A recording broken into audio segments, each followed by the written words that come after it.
Hi all, this is Ivy here, and my name is Maren Brun, and my business is Paw in Hand.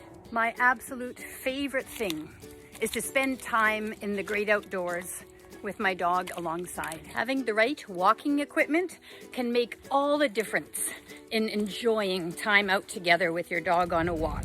So the 3 essentials for enjoying a walk with your paw partner.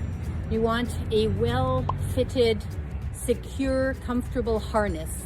One with 2 attachment points, one on the front, one on the back, and make sure there is plenty of room for their legs, their shoulders, their shoulder blades to move. You want it to sit back far enough. Super important. Having 2 attachment points can come in handy if you're still in training and it gets really busy out there. You need that little added bit of physical control. Have an extra carabiner handy on the end of your leash. You can put the handle end, you can clip it to one part of the harness, you can have the other clip attached to the other part of the harness, and you can have some physical control if you really need it. But the best option is always to get distance away from the distracting things. Using as long a leash as you can safely and effectively manage will make your walks better. Your dog will be less frustrated, they'll have room to sniff, and you'll be less frustrated because you can keep walking. They catch up with you, they move ahead. Sometimes you don't even have to change pace. But take time to get efficient at using it. More or less, you can let it out a couple loops like that.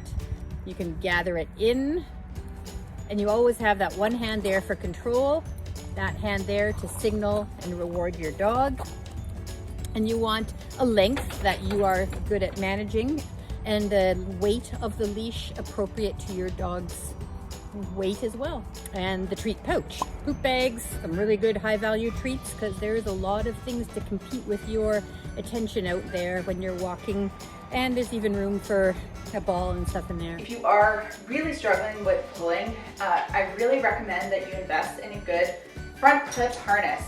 Now the front clip is really important because what happens is when we clip the leash to that front clip and the dog pulls, it just kind of turns them around instead of letting that energy propel forward. So it really helps to reduce the pressure while our dogs are in training. I like harnesses that have both the front and the back clip. So to fit the harness, we first have a collar piece. We have the collar bit, which goes on the back. Collar piece, which we put on first. Then the collar bit goes on the back.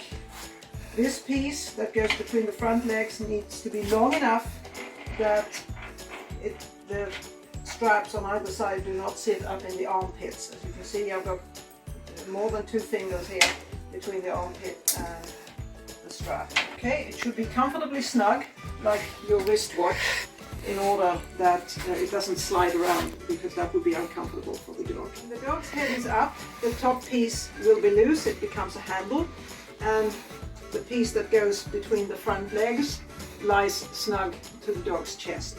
When the head goes down, this piece lies flat and this piece becomes loose. This is so that the dog can have free head movement up and down.